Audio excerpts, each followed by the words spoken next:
Mheshimiwa Makamu Mwenyekiti anaendelea kuweka udongo kwenye matofali aliyoyaweka. Tuendelee kumwongezea makofi. Tunamshukuru sana.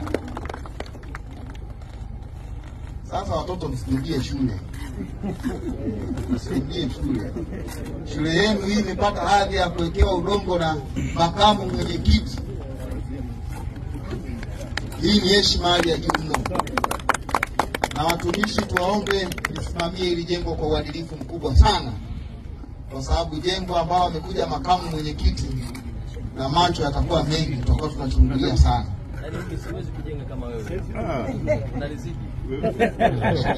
Makamu anaendelea na ujenzi safi kabisa. Nadhani mkoa wa Songwe anapoendelea na ujenzi, niwape taarifa wananchi wenzangu mlioko hapa.